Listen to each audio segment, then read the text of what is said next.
Hi friends, good morning all. Today our topic is conjunction. Conjunction పైన already 2 videos చేయడం జరిగింది. First వీడియోలో ఏంటంటే కంజంక్షన్ టైప్స్ గురించి చెప్పడం జరిగింది. సెకండ్ వీడియోలో స్పెసిఫిక్ కంజంక్షన్స్ గురించి చెప్పడం జరిగింది. ఈరోజు వీడియోలో ఏంటంటే కంజంక్షన్ రూల్స్ ఏంటి అన్నది ఈరోజు వీడియోలో చూద్దాం. Some important rules of conjunctions, కొన్ని ముఖ్యమైన రూల్స్ ఏంటి అన్నది కంజంక్షన్స్ గురించి చూద్దాం. First one, and as well as, both and, not only but also. All these conjunctions are used to connect noun, pronoun, etc. మనం ఇప్పుడు చెప్పుకున్నవన్నీ and కానీ, as well as కానీ, both and కానీ, not only but also, ఇవన్నీ కూడా ఒక noun కానీ pronoun కానీ కనెక్ట్ చేయడానికి మనం యూస్ చేస్తూ ఉంటాం. But when it comes to adjectives, they join either two desirable adjectives or two undesirable adjectives. అంటే adjectives అంటే ఏంటి? విశేషణం. సో adjectives గురించి మనం చెప్పుకున్నట్లయితే అది రెండు డిజైరబుల్ adjective అంటే తగిన విశేషణాల గురించి కానీ లేదంటే తగనటువంటి విశేషణాల గురించి కానీ చెప్పడానికి మనం వీటిని యూజ్ చేస్తాం అన్నమాట. ఎలా అంటే he is both intelligent and hard working, అంటే రెండు కూడా డిజైరబుల్ అన్నమాట, అంటే తగినవి, అంటే కొంచెం ముఖ్యమైనవి అని. హీ ఈజ్ బోత్ ఇంటెలిజెంట్ అంటే అతడు తెలివైనవాడు మరియు బాగా కష్టపడేవాడు అని అర్థం అనమాట. He is not only dishonest but also lazy, అంటే అతడు అబద్ధాలు చెప్పడమే కాకుండా బద్ధకస్తుడు కూడా అని మనం చెప్తున్నాం. సో అవేంటి? అన్డిజైరబుల్ యాడ్జెక్టివ్స్ అనమాట.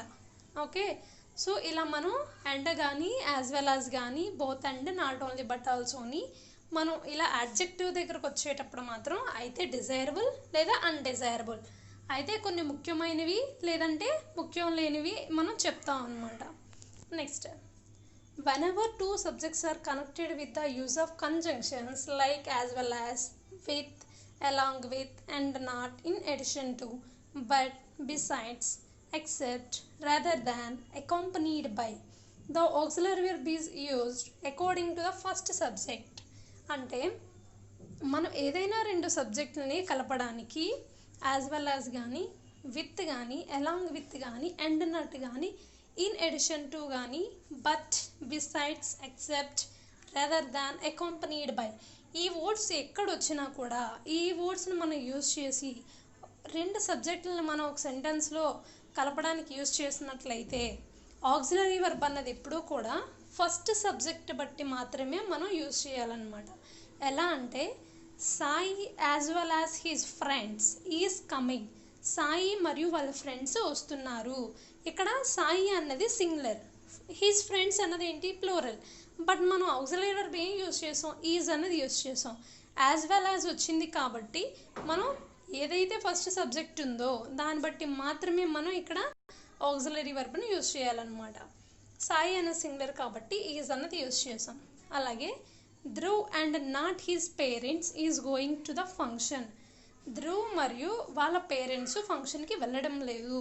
సో ఇక్కడ అండ్ నాట్ అన్నది యూజ్ చేసాం కాబట్టి ధ్రువ్ సింగులర్ కాబట్టి మనం ఈజ్ అన్నది యూజ్ చేసాం అనమాట. Next, after the adjective other, the only words that can be correctly used for contrasting one thing with another is than. అంటే మనకి ఎప్పుడైనా సరే అదర్ తర్వాత అంటే అడ్జెక్టివ్ తర్వాత అదర్ అన్నది వస్తే దానికి సరైన పదం ఏంటి అంటే దాన్ మాత్రమే మనం యూజ్ చేయాలన్నమాట. The preposition from, but, except, in such a connection are wrong. దాన్ బదులు ఫ్రమ్ కానీ బట్ కానీ ఎక్సెప్ట్ కానీ అలాంటి వర్డ్స్ ఎప్పుడు యూజ్ చేయకూడదు. దాన్ ఎప్పుడైనా సరే అదర్ వస్తే దాన్ మాత్రమే మనం యూజ్ చేయాలి. He had no other option than to fight, అంటే అతనికి వేరే ఆప్షన్ లేదు ఫైట్ చేయడం కాకుండా అని అర్థం అనమాట. సో ఇక్కడ మనం అదర్ వచ్చింది కాబట్టి దాన్ని మాత్రమే యూజ్ చేయాలి. Next, whenever conjunctions are correlative they should have the proper combination. First వీడియోలో ఆల్రెడీ టైప్స్ గురించి చెప్పడం జరిగింది. అందులో కోరిలేటివ్ కంజంక్షన్స్ చెప్పాం, కొన్ని మాత్రమే చెప్పాం అక్కడ. సో మిగతా కంజంక్షన్స్ ఏంటి, దానికి ఎలా అయితే మనం ప్రాపర్గా యూజ్ చేయాలి అన్నది చూద్దాం. తో వచ్చింది అనుకోండి, మనకి so that not only but also అవి మాత్రం కొన్నే తెలుసు. సో మిగతావి ఏంటి అన్నది చూద్దాం. తో ఎక్కడొచ్చినా కూడా ఎట్ట కానీ కామా కానీ మనం యూజ్ చేస్తాం అనమాట. నో సూనర్ వస్తే దాన్ని యూజ్ చేయాలి, యాజ్ వస్తే యాజ్ని యూజ్ చేయాలి, లెస్ట్ వస్తే షుడ్ యూజ్ చేయాలి, సో వస్తే దట్ యూజ్ చేయాలి, ఫ్రమ్ వస్తే to, other are rather, other వచ్చినా రేదర్ వచ్చినా మనం దాన్ని యూజ్ చేయాలి, వెదర్ వచ్చిందనుకోండి ఆర్ని యూజ్ చేయాలి, బోత్ వస్తే ఎండ్, ఆల్తో వచ్చినా తో వచ్చినా ఒకటే, ఎట్ కానీ కామా కానీ. హార్డ్లీ స్కేర్స్లీ వస్తే వెన్, సో వచ్చినప్పుడు యాజ్, టు వచ్చేటప్పుడు to, between and, else but, such వచ్చినప్పుడు సచ్ యాజ్ కానీ సచ్ దట్ కానీ యూజ్ చేస్తాం. ద సేమ్ వచ్చినా కూడా దట్టే యూజ్ చేస్తాం. నాట్ ఓన్లీ బట్ ఆల్సో, ఇవన్నీ కూడా ప్రాపర్ కాంబినేషన్ అనమాట. ఇవి కరెక్ట్గానే యూజ్ చేయాలి. ఇందులో ఫస్ట్ ఏదైతే వస్తుందో సెకండ్ది ఇక్కడ ఏదైతే మనం చెప్పుకున్నామో దాన్ని మాత్రమే యూజ్ చేయాలి. Next, he is both intelligent and tallest. ఇక్కడ బోత్ అన్నది యూజ్ చేసాం కాబట్టి అండ్ మనం యూజ్ చేయాలి. హీ ఈజ్ అతడు ఇంటెలిజెంట్ మరియు చాలా పొడవైన వాడు అని అర్థం అనమాట. The party is from 7 PM to 9 PM. అక్కడ మనం ఫ్రమ్ టు అన్నది యూజ్ చేస్తాం అనమాట. When suppose is used in the beginning of a sentence to denote a command or a request, it is not followed by if. అంటే ఒకవేళ suppose అన్నది sentence బిగినింగ్లో వస్తే అది ఎప్పుడైనా సరే ఒక కమాండ్ కానీ రిక్వెస్ట్ని కానీ మనకు తెలియజేస్తుంది అనమాట. ఇది ఎప్పుడు కూడా ఇఫ్ని ఫాలో అవ్వదు. Suppose you are caught, what will happen to your parents. ఒకవేళ నువ్వు పట్టుబడితే మీ తల్లిదండ్రులను ఎవరు చూసుకుంటారు, మీ తల్లిదండ్రులు ఏమవుతారు అని అర్థం అనమాట. ఇక్కడ మనం రిక్వెస్ట్ కానీ కమాండ్ కానీ చేస్తున్నామని అర్థం అనమాట. సపోజ్ అని ఎప్పుడు వచ్చినా రిక్వెస్ట్ కానీ కమాండ్ కానీ తెలియజేస్తుంది. Avoid the error of using than for from after the adjective different. అంటే మనకి డిఫరెంట్ అన్నది ఎప్పుడు వచ్చినా కూడా మనం ఫ్రమ్ను మాత్రమే యూజ్ చేయాలి, దాన్ని ఎప్పుడు యూజ్ చేయకూడదు. He took a different role from the ones he had been doing for long. అంటే ఎప్పటి నుంచో చేస్తున్న పాత్రల కంటే ఈసారి మంచి అంటే డిఫరెంట్గా పాత్ర అనేది చేస్తున్నారు అని అర్థం అనమాట. అక్కడ డిఫరెంట్ అన్నది వచ్చింది కాబట్టి ఫ్రమ్ అన్నది మనం యూజ్ చేసాం. Next, nothing else should be followed by but not by than. Nothing else ఎప్పుడు వచ్చినా కూడా మనం బట్ను మాత్రమే యూజ్ చేయాలి, దాన్ని యూజ్ చేయకూడదు. It is nothing else but your carelessness that you have failed in the exam. నీ కేర్లెస్ వల్ల మాత్రమే నీవు ఈ ఎగ్జామ్ని ఫెయిల్ అయిపోయావు అని అర్థం అనమాట. Unless and until carry negative sense in themselves and therefore it should not be used in a clause which is already negative. అంటే అన్లెస్ అంటిల్ అన్నది ఎప్పుడూ కూడా నెగిటివ్గానే ఉంటాయి అన్నమాట. వాటంతటవి ఆల్రెడీ నెగిటివ్ సెన్స్ మాత్రమే కలిగి ఉంటాయి కాబట్టి వాటిని ఎప్పుడు కూడా నెగిటివ్ సెంటెన్స్లో మనం యూజ్ చేయకూడదు. Words like will, would, shall are also not used with unless and until. అలాగే మనం విల్ కానీ వుడ్ కానీ షెల్ కానీ ఎప్పుడు కూడా అంటిల్ అండ్ అన్లెస్తో యూజ్ చేయకూడదు అనమాట. Unless you do not work hard you will fail. అక్కడ మనం ఆల్రెడీ ఇది అన్లెస్ అన్నది నెగిటివ్ కాబట్టి డు నాట్ అన్నది యూజ్ చేయకూడదు అనమాట. అన్లెస్ అంటే అక్కడ డు నాట్ తీసి unless you work hard you will fail అని మనం రాయాలన్నమాట. Unless the government will not take action corruption will not stop. మనకి ఇక్కడ అది wrong sentence. Unless the government take action, unless అయినా అన్లెస్ అంటిల్ ఆల్రెడీ నెగిటివ్ కాబట్టి మనం నాట్ అన్నది యూజ్ చేయకూడదు. అలాగే విల్లు, వుడ్, షెల్ కూడా యూజ్ చేయకూడదు. So government takes action corruption will not stop. Okay, next, if doubt is used in a affirmative sentence it is followed by if or whether, whereas in negative and interrogative sentence doubt is followed by that. అంటే మనం డౌట్ని ఒకవేళ affirmative అంటే positive సెంటెన్స్లో కానీ use చేస్తే అది if కానీ వెదర్ని కానీ ఫాలో అవుతుంది. అలా కాకుండా నెగిటివ్ మరియు ఇంటరోగేటివ్ సెంటెన్స్లో మనం యూజ్ చేసాం అనుకో అప్పుడు అది దట్ మాత్రమే ఫాలో అవుతుంది అనమాట. అఫర్మేటివ్ సెంటెన్స్ వస్తే డౌట్ అయినా డౌట్ఫుల్ అయినా ఇఫ్ కానీ వెదర్ని కానీ ఫాలో అవుతుంది. అదే నెగిటివ్ ఆర్ ఇంట్రోగేటివ్ సెంటెన్స్ వచ్చేటప్పుడు డౌట్ కానీ డౌట్ఫుల్ కానీ దట్ను ఫాలో అవుతుంది. I have no doubt if he will help me. ఇది రాంగ్ సెంటెన్స్. ఎందుకు అంటే ఇక్కడ మనం ఏం చెప్పుకున్నాం, అది అఫర్మేటివ్ సెంటెన్స్ అయితే ఇఫ్ కానీ వెదర్ కానీ రావాలి. మరి ఇక్కడ నెగిటివ్ సెంటెన్స్ కాబట్టి మనకి ఏం చెప్పాలి, దట్ అన్నది మనం యూజ్ చేయాలి.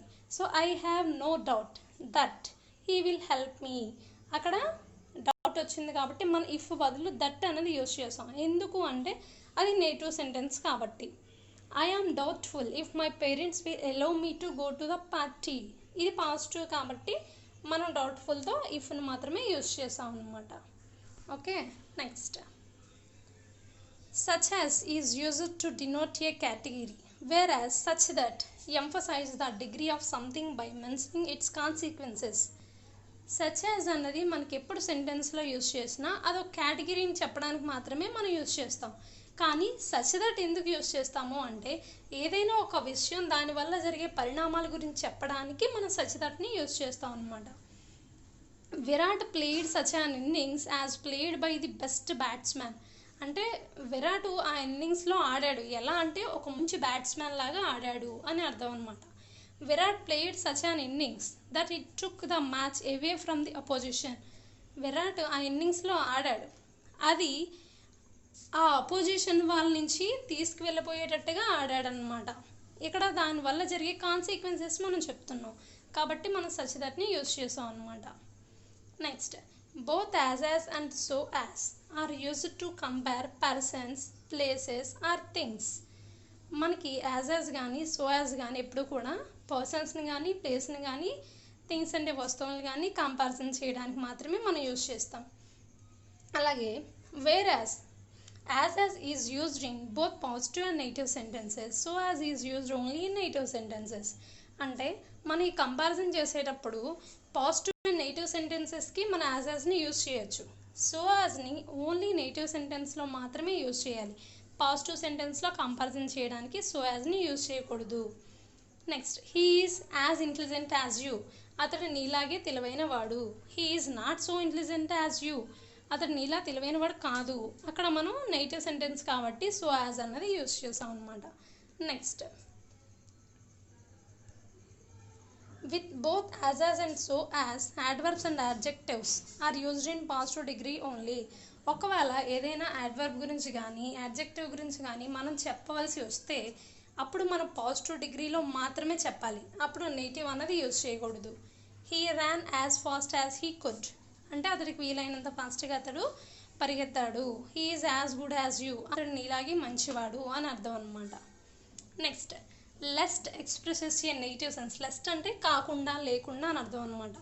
లెస్ట్ expresses a negative sense and therefore cannot be used with nor. Lest అన్నది ఆల్రెడీ నెగిటివ్ కాబట్టి దీన్ని మనం నెగిటివ్ సెంటెన్సెస్తో యూజ్ చేయకూడదు. అంటే నార్, నాట్, నో అలాంటివి మనం యూజ్ చేయకూడదు అనమాట. Walk steadily lest you should fall అంటే నువ్వు మెల్లగా నడు లేకపోతే పడిపోతావు అని అర్థం అనమాట. Work hard lest you should fail నువ్వు బాగా కష్టపడు లేకపోతే ఫెయిల్ అయిపోతావు అని అర్థం అనమాట. Next lest means with the intention of preventing something undesirable to avoid risk of. ఇంకా లెస్ట్ని మనం ఇంకా ఎందుకు యూజ్ చేస్తామంటే ఏదైనా జరగకూడని విషయాలు జరగకుండా ఆపడానికి, ఏదైనా ఒక రిస్క్ని మనం ఆపడానికి మనం లెస్ట్ని యూజ్ చేస్తాం అనమాట. He spent the whole day in his room wearing headphones lest he disturbed anyone. అతడు రోజంతా తన రూమ్లో ఇయర్ ఫోన్స్ పెట్టుకొని మాత్రమే ఉన్నాడు లేకపోతే అందరినీ కూడా డిస్టర్బ్ చేస్తాడు అని అర్థం అనమాట. Next lest is used after a clause indicating fear. అలాగే మనకి భయాన్ని చెప్పే వాక్యాలు ఏమైనా ఉన్నప్పుడు కూడా మన లెస్ట్ని యూజ్ చేస్తాం అనమాట. Because of possibility of something undesirable అంటే జరగకుండా ఏమన్నా జరుగుతాయి అని మనం భయపడుతున్నప్పుడు లెస్ట్ని యూజ్ చేస్తాం. He sat up late worrying lest he be murdered on the way home అంటే అతడు అంటే వాళ్ళ ఇంటికి వెళ్ళే దారిలో అతడు కూడా మర్డర్ అవుతాడేమో చంపబడతాడేమో అనే భయంతో అక్కడే కూర్చొని ఉండిపోయాడు అని అర్థం అనమాట. Next if a sentence beginning with as, since or because they are not followed by so or therefore. అంటే సెంటెన్స్ అన్నది యాజ్ కానీ సిన్స్ కానీ బికాస్తో కానీ ఎప్పుడైనా స్టార్ట్ అయితే అది ఎప్పుడూ కూడా సోన్ కానీ దేర్ ఫోర్ కానీ ఫాలో అవ్వవు. సెంటెన్స్ ఎప్పుడైతే యాజ్, సిన్స్, బికాస్ ఈ మూడు ఎప్పుడైతే సెంటెన్స్ స్టార్టింగ్లో వస్తాయో ఆ సెంటెన్స్లు ఎప్పుడు కూడా సో కానీ దేర్ ఫోర్ కానీ రావన్నమాట. Because she did not work hard therefore she failed ఆమె సరిగా హార్డ్ వర్క్ చేయలేదు కాబట్టి ఆమె ఫెయిల్ అయిపోయింది. కానీ అది ఇన్కరెక్ట్. ఎందుకు అంటే మనకి ఇక్కడ బికాస్గా మనం స్టార్ట్ చేసాం, ఇప్పుడే చెప్పాం. సో కానీ దేర్ ఫోర్ కానీ రాకూడదు. సో దేర్ ఫోర్ అన్న తీయాలి. కాబట్టి as she did not work hard she failed. ఆమె సరిగా వర్క్ చేయలేదు కాబట్టి ఆమె ఫెయిల్ అయింది అని అర్థం అనమాట. Thanks for watching friends. మీకు మా వీడియోస్ నచ్చినట్లయితే సబ్స్క్రైబ్ చేయండి, లైక్ చేయండి, షేర్ చేయండి. Thanks for watching.